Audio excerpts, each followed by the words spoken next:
So our next speaker is representing the city portion of this state of the city and county. Re-elected in November 2016, Tom Watson is serving his second non-consecutive four-year term as Owensboro's 42nd mayor. A pro-growth conservative, Mayor Watson has been a champion for small business owners, entrepreneurs, artists, and Main Street while ensuring the continued success of the largest employers and staff development. Concurrently with his terms as mayor of Owensboro, Tom Watson continues as a president and co-owner with his wife Barbara of Tom Watson's Prosthetic and Orthotic Labs with offices in Owensboro and Evansville. Tom entered the field of prosthetics and orthotics in 1972 after a construction accident left him in need of a new prosthesis, but without resources to procure one. Subsequently, Tom studied at Northwestern University Medical School at the Rehabilitation Institute of Chicago and became a board-certified prosthetist, right? Prosthetist. He continues to this day to provide prosthetic care to his many patients. Watson was honored by the American Orthotic and Prosthetic Association as a recipient of the Lifetime Achievement Award for Excellent in Prosthetic Care for people with limb loss. Tom Watson has served on multiple local, state, and national boards. As a pastime, he has also spent many years as a paraprofessional football and baseball coach at the local high school and collegiate level. He was a founding member of the newly formed youth football league called KFL as player safety coach, where he was honored with a Lifetime Achievement Award for his work with youth sports. He's on the foundation board for the Owensboro Community and Technical College. He recently served on Governor Matt Bevin's transition team for economic development and currently serves on the transition team for Attorney General Daniel Cameron and the Veterans Committee for Prosthetic Technology. Ladies and gentlemen, please join me in welcome Mayor Tom Watson.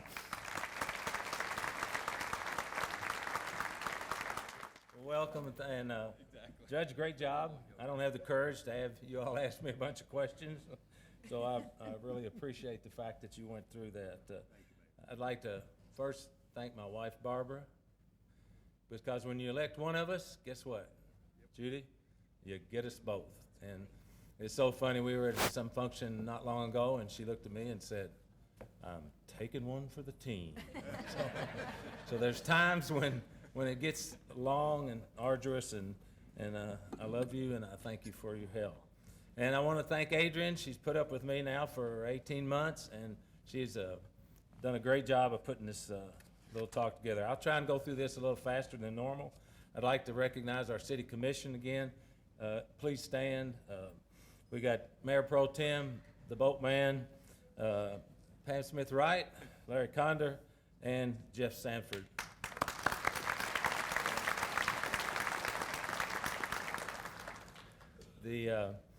As Judge said, when I got here at the beginning of this second term, he said that they had money in the bank and they were paying our bills. Guess what? Now we got money in the bank and we are paying our bills. So that's a big deal, and I need to thank all our employees. If they just stand real quickly, because we don't do this, right, Jeff? Our people that work for you every day, they do the work, and they've made this happen. So I want to thank them, make sure everybody understands that. Please stand, it's important. You all done a hell of a job. So me being a financial whiz like I am, because Barbara won't even let me have a checkbook, I'm going to try and go through this, and I'm going to give you what Angela said. When I returned to office, I stood before you here to tell you that things were a little tight, to say the least. Today, I'm proud to stand before you and share how we're doing now. The boost to our general fund was needed due to rising costs of state pensions, et cetera, et cetera. The additional revenue is not only necessary for running the city, but it's a primary reason that we got our Moody's bond rating up where it needs to be, and that's very important for our local government. And Angela put a little quote in here. Angela, Tesla lady, where are you? Right there. Through the lean years, we have learned to do more with less, and that mentality has stuck with us and has become our new norm. So thank you again to our city employees.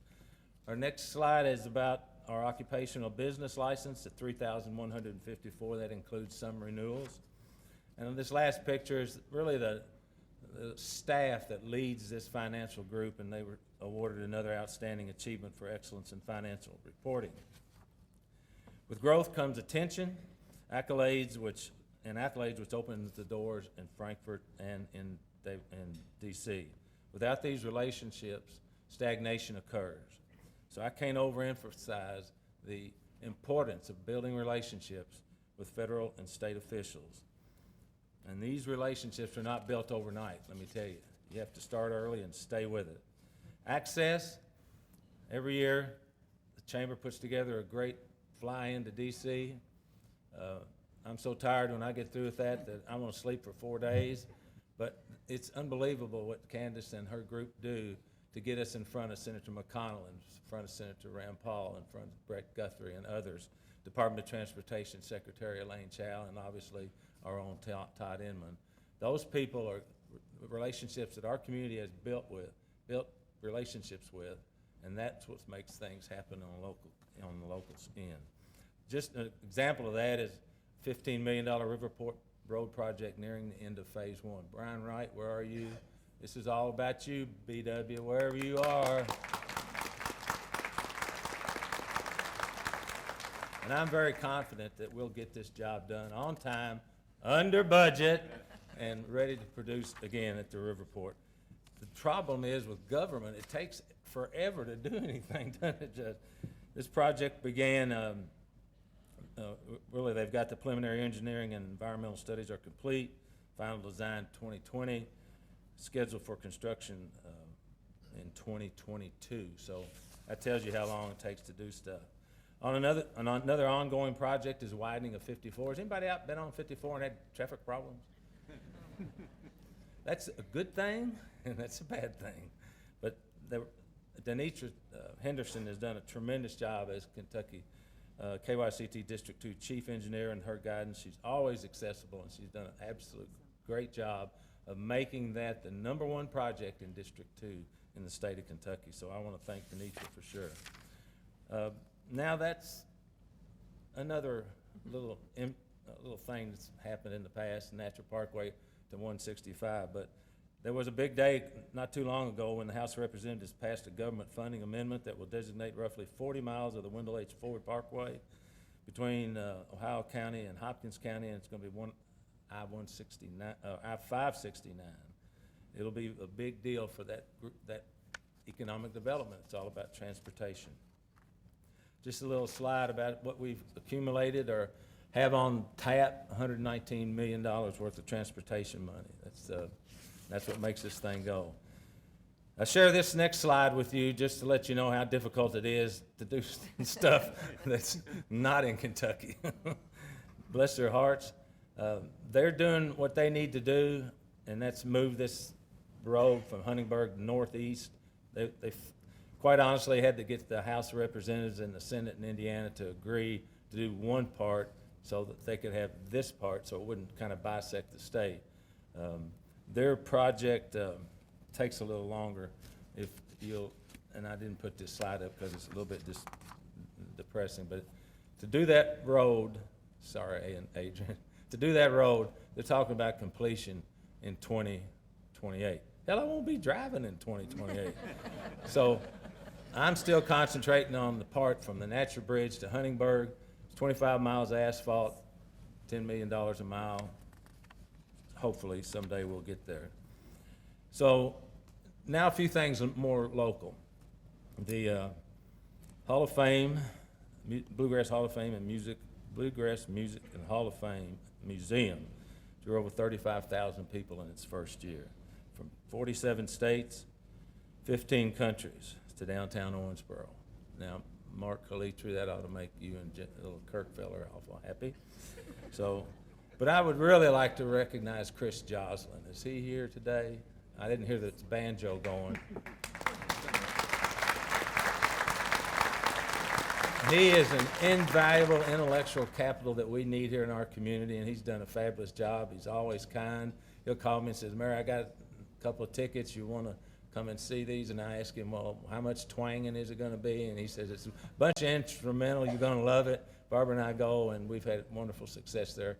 It really is a show place, and it's just going to get better and better as time goes on. We had a huge ribbon cutting. You see the thousands of people surrounding us. Because the newest segment of the David C. Atkinson Greenbelt opened last fall. The trail begins in the northeast corner of Dragoo and Kentucky 54 in front of Huck's and ends at the parking lot in the south of 603. Another little,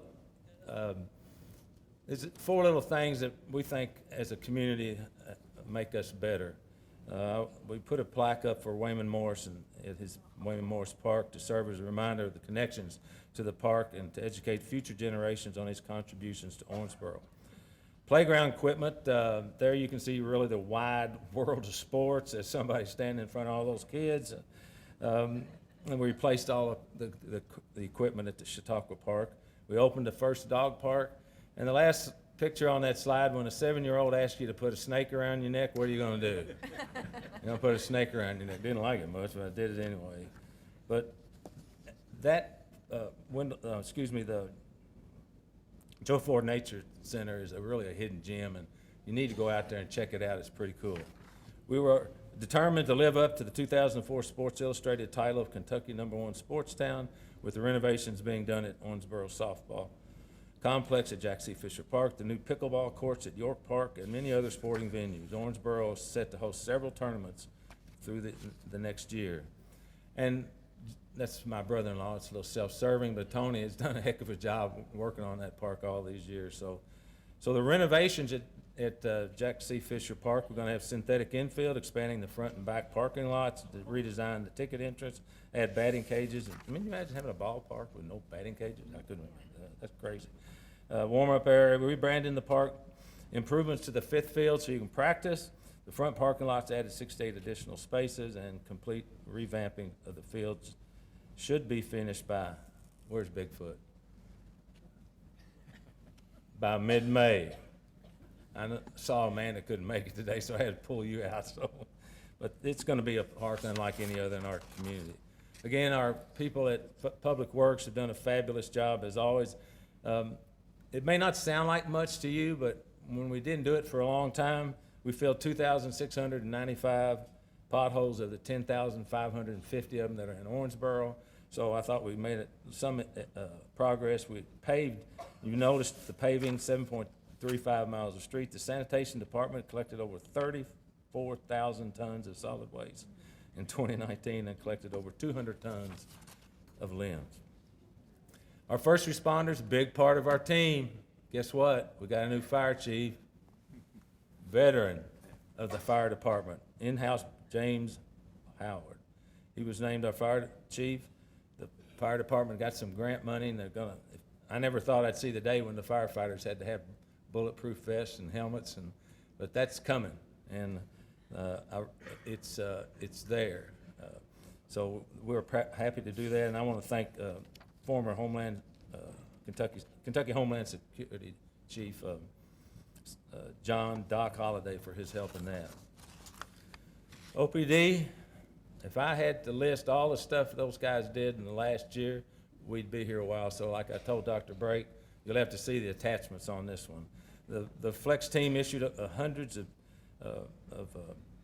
officers, filed hundreds of drug charges, issued more than 400 arrests, warrants, spent a little under 500 hours on selective enforcement in areas known as suspected criminal activity. Violent crime has declined since the flex team was reestablished. The Owensboro Police Department hosted the Kentucky Association of Police annual training conference at the Convention Center in 2019, this Convention Center. 100 police chiefs and executives from around the Commonwealth spent a week here in Owensboro and downtown. And our own OPD chief, are you awake? Art Elam, please stand.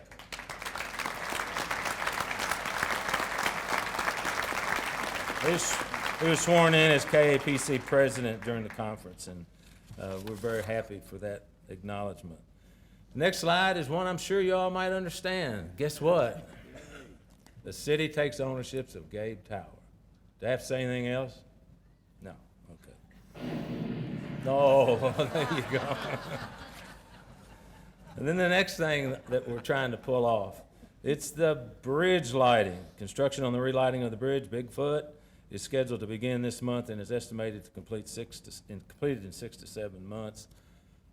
Was it $1 million? It's jumped up to almost 2 million. It gives me a little heartburn, but it should be pretty nice once we get it done.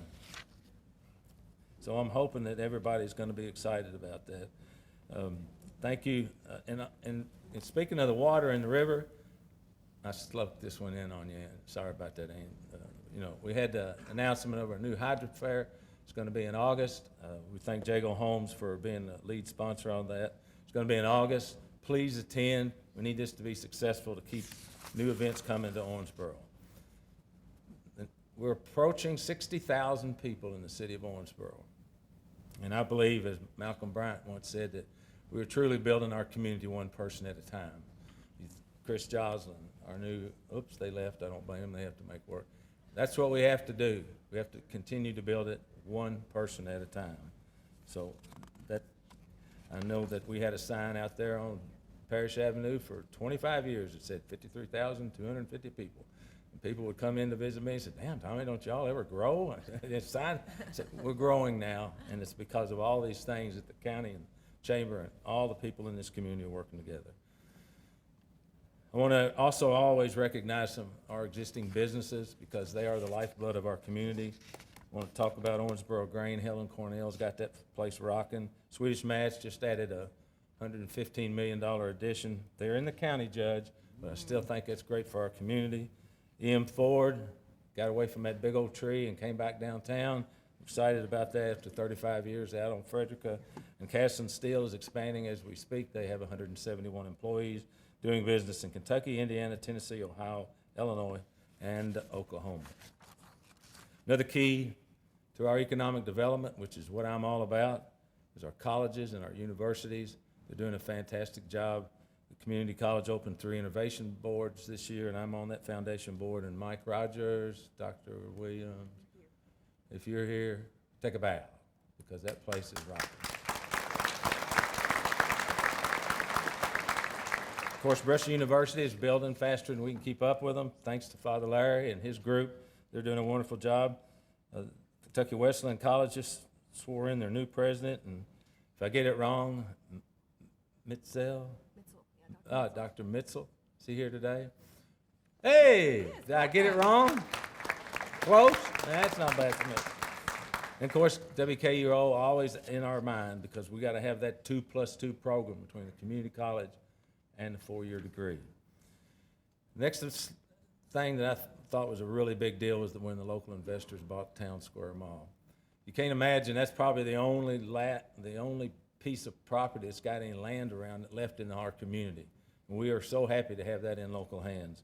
And they're going to do everything they can to partner with the citizens of Owensboro, local government, chamber, EDC, and all the folks involved to try and make that a happening. Next item is for us old guys. This is a big deal too. This Cedarhurst Senior Living Center, they broke ground on an $18 million facility out in front of the hospital, and we need senior living centers in our community. And I speak from from experience. It's a big deal, and I've already made my reservation there because I think I'm probably gonna. We moved to Gateway Commons. They actually have 352,207 square footage under roof, and if you haven't been to the Cinema Grill with 14 screens, 55,000 square feet, 1,600 recliner seats, a gourmet grill, and now they got a full bar. Woohoo! OBKY added 435 new hotel rooms in the last 5 years. The construction of our 3rd downtown hotel will be an anticipated 120 more additional rooms, plus apartments. It's home to suites. It's a division of Hilton, which means we'll have an increased number of hotel rooms by 555. There you go, CVB, working for you. And then, of course, the Enclave's finished, sort of. I call that Manhattan on the Ohio River. That's a house that Jack built, and it is a showplace and a landmark for our community. Rob Barnett, did you get up? There you go, Marine. How you doing? Nashville flights will begin January 22nd and will provide the community with more destinations, better connectivity, and access to international markets. The Essential Air Service provides our community with access to low-cost air transportation that most cities in Kentucky do not offer. Thanks a lot, Rob, and your board. Great job. We appreciate you. And then, not long ago, we had a meeting with Senator McConnell at the Riverport, and where's the sheriff? He's probably, hey, Sheriff. He brought up the issue when everybody was talking about the drug abuse and addiction, and we were talking about actually opioids, and we do have opioid issues, but not like meth. And so Al, the judge, myself, and the sheriff, we kind of presented a proposal to Senator McConnell in Washington, and we have, is Skylar here this morning? Skylar's, is she?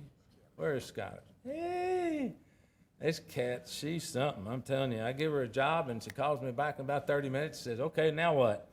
So we are proposing some legislation. We're working with Dr. Clark, Sergeant Nichols from the drug unit, Bruce Kegel, Commonwealth attorney, Claude Porter, county attorney, and we're going to try and fashion something to make it easier for our law enforcement to process, along with the docket, some of these people that need incarceration, or they may just need some rehab. It's a difficult deal. Skylar put together a bill, and I've already sent it to Frankfurt, and we're kind of rushing it through because there's going to be, I'd say safely, 2,000 bills put in the hopper in Frankfurt when they get, because it's a biennium.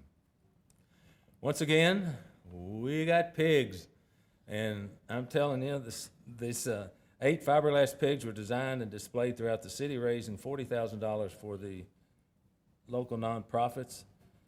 Daniel Patino Shelter, Bullware Mission, Puzzle Pieces, Casa of Ohio Valley, Benedict's Homeless Shelter, Owensboro, Davis County, Veterans Association, Owensboro Regional Farmers Market.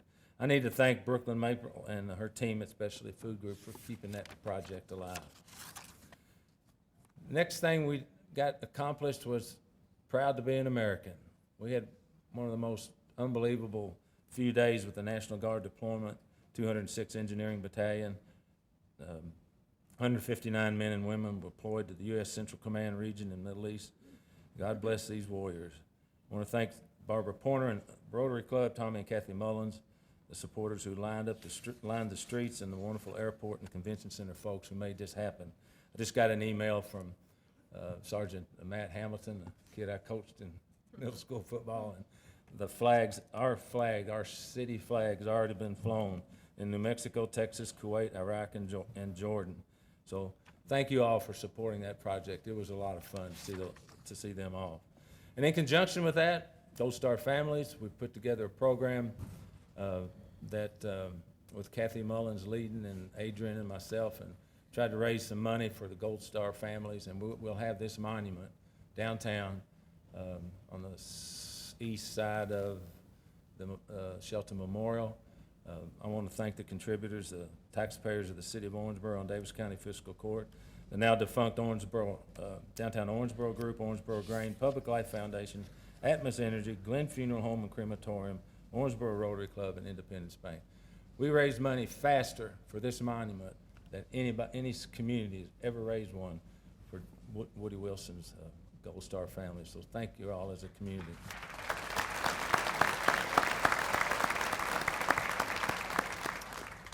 Okay, guess what? It's an election year. So we don't have any primaries. So you have to make up your mind between now and June if you want to run. And then after June, you have to make up your mind who's going to lead your community.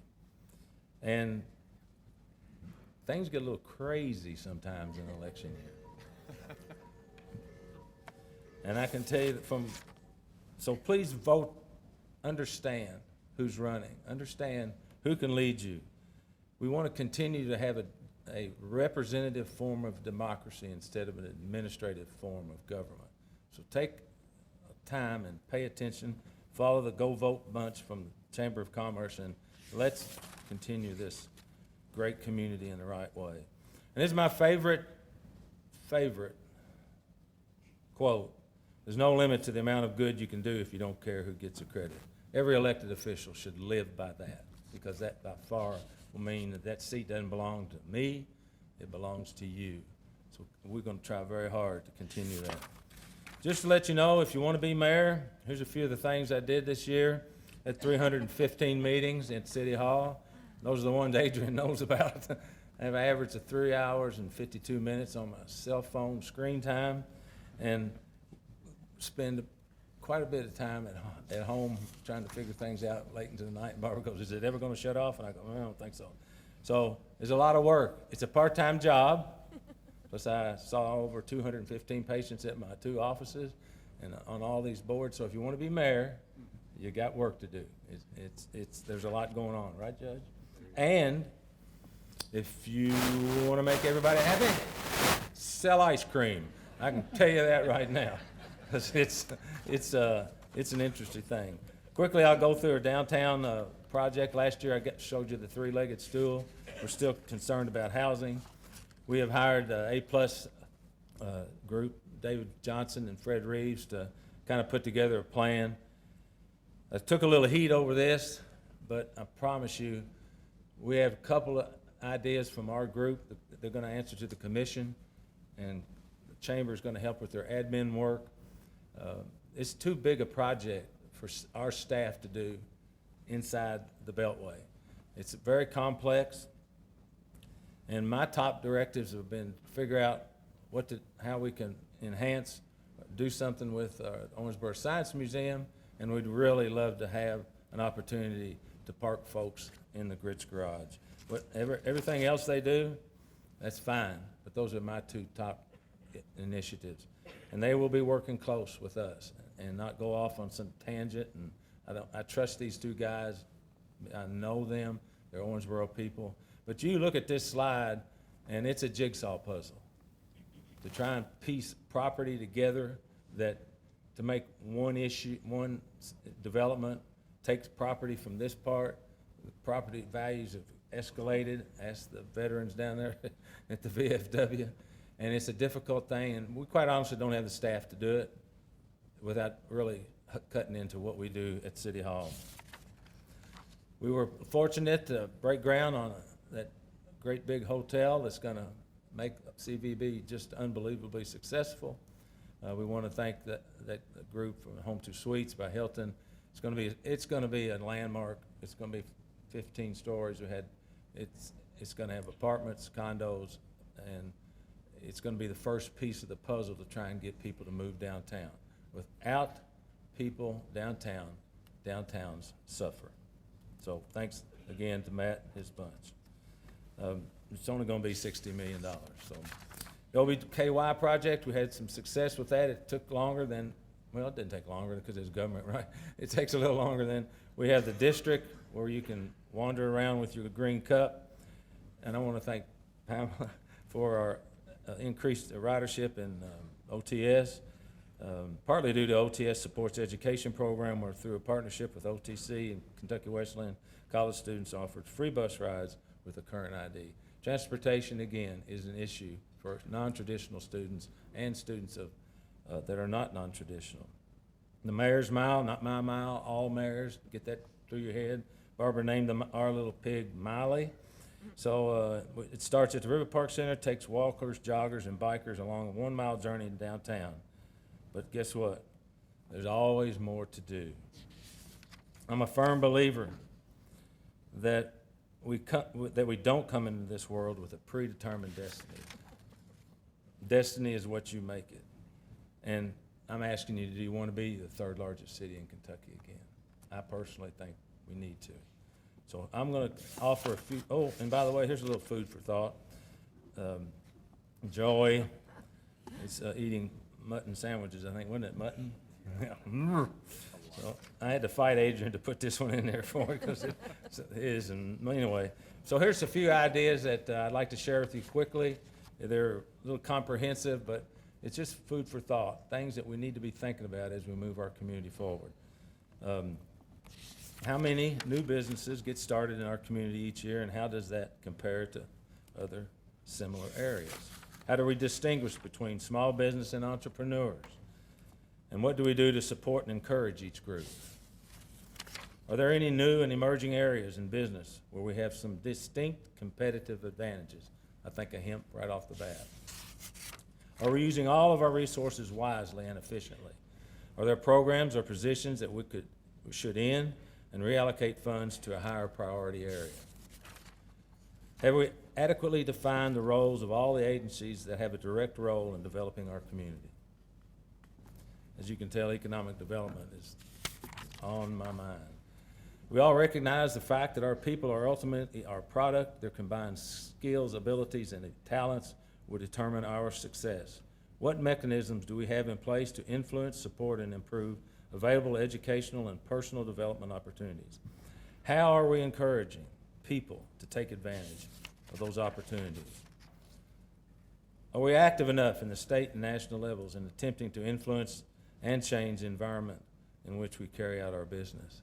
Again, you gotta stay connected. You gotta build relationships. Is our thinking or our activities influenced by artificial political boundaries?